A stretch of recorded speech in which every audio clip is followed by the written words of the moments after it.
जय माँ इंद्राक्षी, जय अम्बे। इंद्राक्षी धाम में दर्शकों आप सभी का हम हार्दिक स्वागत करते हैं।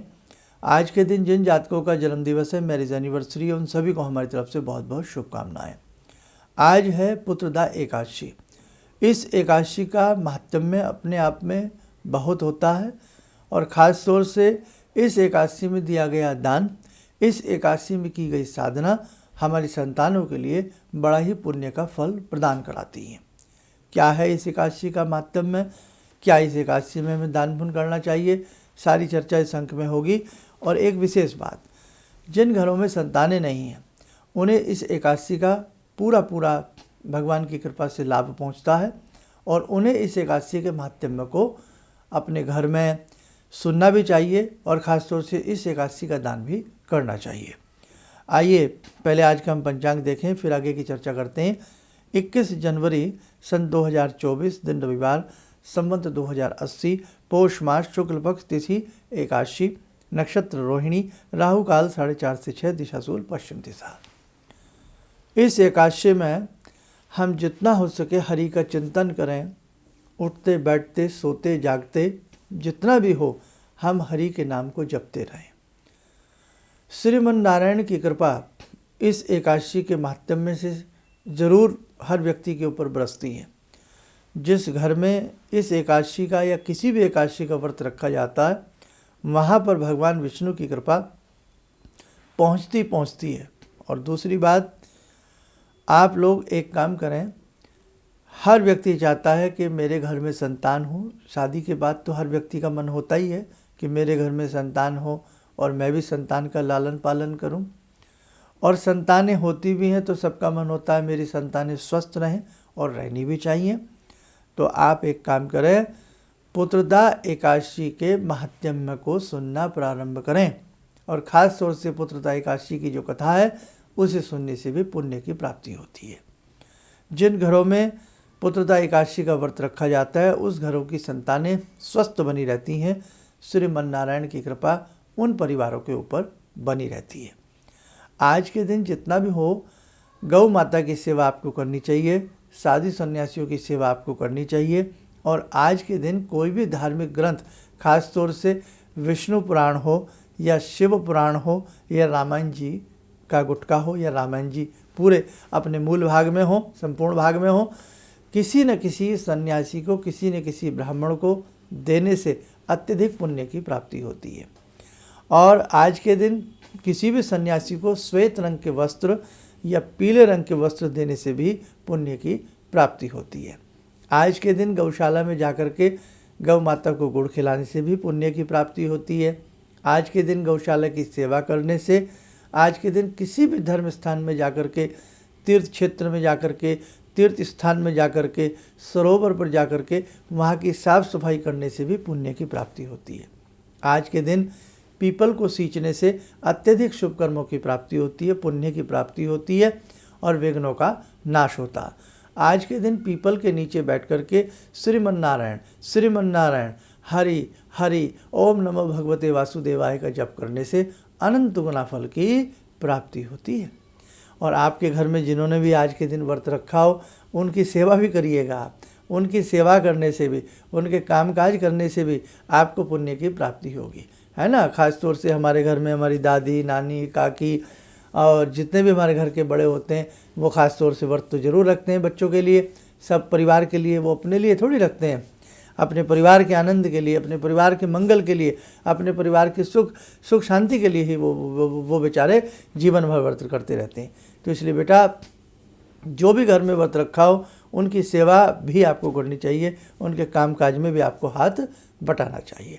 कई बार तो बड़ा उलाहना संभाल देते हैं, अरे आप तो रोज़ व्रत रख लेते हैं, अरे भैया जो रखता है उसकी आस्था को क्यों आप ठेस पहुँचाते हैं, ऐसा बोल करके, ठीक है। और चलते फिरते उठते बैठते ओम क्लीम कृष्णाय नमः या ओम कृष्णाय वासुदेवाय हरे परमात्मने वर्णित क्लेश नाशाय गोविंदाय नमो नमः, इस मंत्र का जप भी आज के दिन बड़ा ही श्रेष्ठतम रहता है। और इसके साथ साथ एक चीज़ आपको और बतावें, आप जैसे मैंने पीपल वाली बात बताई, तो आज के दिन पीपल के नीचे बैठकर वहाँ देसी घी का दीप लगा दें, धूप दीप कर दें, चाहे संध्या का ही समय हो या कोई भी समय आपको मिले, तो आप कम से कम विष्णु जी के 108 नाम, विष्णु सहस्त्र नाम या विष्णु जी के किसी भी दिव्य मंत्र को पढ़ेंगे तो अत्यधिक पुण्य की प्राप्ति होगी। या आपको कोई मंत्र नहीं आता तो हरि हरि हरि, श्रीमन्नारायण हरि हरि, केवल हरि हरि के चिंतन से, हरि हरि के जाप से डूबती हुई नैया भंवर से बच जाती है। और कहने का मतलब हमारा संकटों से जो घिरा जीवन है वो सुंदर बन जाता है, हमारे संकटों का विनाश होता है ना। समय समय पर अनेकों साधकों ने भगवान श्री हरि की सेवा की है और बहुत ही भगवान की कृपा से उनके ऊपर उनकी कृपा बरसी है। और एक चीज़ और आपको कह दें, कई कई जन्मों के पापों का शमन करता है एकादशी का व्रत। हम अनेकों प्रकार के पाप जाने में अनजाने में न जाने कितने जन्म मरण के फेरे लेकर के करते आ रहे हैं, लेकिन एकादशी के व्रत से अत्यधिक लाभ मिलता है। एक काम और किया करें, एकादशी के व्रती को गायत्री मंत्र जरूर पढ़ना चाहिए। समय निकाल करके आधा पौना घंटा दिन में किसी भी समय या प्रातःकाल या संध्या के समय, जब 2 बेलाएं मिलती हैं, यानी कि सूर्य छिपने को होते हैं, रात्रि अंधकार छाने को होता है, उस संधि बेला में जिस समय हम अपना संध्या वंदन करते हैं, आपको गायत्री मंत्र 20-25 मिनट या आधा घंटा पढ़ना चाहिए। चमत्कार आपके जीवन में होगा। ये जरूर नियम अपने जीवन में अपना लें। जिनके घर में संतान नहीं है वो पुत्रदा एकादशी के दिन किसी सन्यासी को वस्त्र दें। जिनकी संतानें बीमार रहती हैं या पुत्र की चाह रखते हैं तो किसी भी वृद्ध सन्यासी को या किसी भी सन्यासी को पीले रेशमी रंग के वस्त्र या श्वेत रंग के वस्त्र देने से भी हमारी ये कामना पूर्ण होती है। और पीपल के नीचे बैठ करके विष्णु सहस्त्र नाम पुत्रदा एकादशी के दिन पढ़ने से अनंत गुना फल की प्राप्ति होती है और संतान की भी प्राप्ति होती है। आइए, समय हो चला आज की ध्यान साधना से जुड़ने का। आज की ध्यान साधना में जुड़ते हैं भगवान श्री पुरुषोत्तम से, भगवान श्री हरि से। ओम करारविंदे न पदारविंदम मुखारविंदे विनिवेशयन्तम वटस्य पत्रस्य पुटे शयानं बालामुकुन्दं मनसा स्मरामि, बालामुकुन्दं मनसा स्मरामि। कस्तूरीतिलकं ललाटपटले वक्षस्थले कौस्तुभं नासाग्रे वरमौक्तिकं करतले वेणुकरे कङ्कणं सर्वाङ्गे हरिचन्दनं सुललितं कण्ठे च मुक्तावले गोपास्ति परिवेष्टितो विजयते गोपालचूडामणि। शान्ताकारं भुजगशयनं पद्मनाभं सुरेशं विश्वाधारं गगनसदृशं मेघवर्णं शुभांगं लक्ष्मीकान्तं कमलनयनं योगवृद्ध्यानगम्यं वन्दे विष्णुं भवभयहरं सर्वलोकैकनाथं। कवच बना लें, ध्यान करें, श्रीमन्नारायण की कृपा हम सबके ऊपर बरस रही है।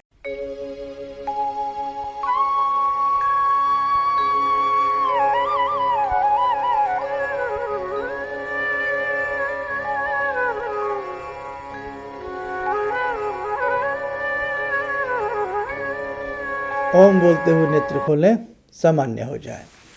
देखो साधकों, जैसे कि हमने कहा कि पुत्रदा एकादशी में हमें कुछ न कुछ अच्छे से उपाय करते रहना चाहिए, ऐसे ही मेरा बहुत मन है कि आप इंद्राक्षी धाम की जो साधनाएं हम आपको बताते हैं उनसे आप जुड़ें। आने वाला समय आपके लिए विशिष्ट साधना का है। छोटी सी समय की साधना आपसे करवाना चाहता हूँ। सारी रूपरेखा बनकर के पूर्ण रूपेण तैयार हो चुकी है। बस और 2-4 दिन की बात है। ये तो मैं आपको 10-15-20 दिन से, महीने से ऐसा कहता ही आ रहा हूँ, लेकिन थोड़ा सा लोगों का सुझाव भी था कि सर्दी का समय है, थोड़ा सा दिन छोटे होते हैं। चलो, आपकी बात हमने मानी, तो अब बिल्कुल समय उसका आ चुका है। तो बहुत पुण्य की बातें होती हैं जो साधक साधनाओं से जुड़ जाते हैं।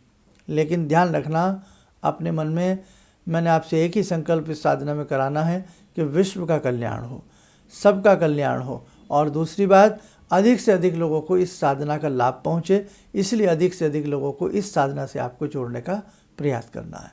बहुत जल्द इस साधना के बारे में विस्तार से मैं आपसे चर्चा करने वाला हूँ। कैसे होगी, कैसे कराई जाएगी, कितना समय लगेगा, कौन इस साधना को कर सकता है और इस साधना के क्या क्या लाभ आपको मिलेंगे। ठीक है, चलिए आप स्वस्थ रहें, सुखी रहें। इन्हीं शुभकामनाओं के साथ हम अपनी वाणी को विराम देते हैं। जय जय अम्बे। भगवान से जुड़ो, और भगवान को से जुड़ने का जरिया आपने बताया, बहुत अच्छा लगा, बहुत धन्यवाद। और सनातन धर्म को जिंदा रखने के लिए आप जो प्रयास कर रहे हैं बहुत सराहनीय है। हम लोग को मौका मिला है, हम लोग भाग्यशाली हैं जो आपके करीब आने का हम लोग को मौका मिला है। किसी भी समस्या के समाधान के लिए मिले प्रसिद्ध हस्तरेखा एवं वास्तु विशेषज्ञ प्रोफेसर धर्मेंद्र शर्मा जी से।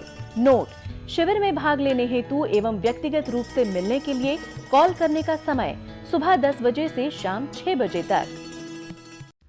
हमारे विभिन्न ज्ञानवर्धक कार्यक्रम देखने के लिए आप हमें अभी सब्सक्राइब करें, बेल आइकन को प्रेस करें ताकि आप देख सकें हमारा कार्यक्रम सबसे पहले। और अधिक जानकारी के लिए फेसबुक पेज को लाइक करना न भूलें।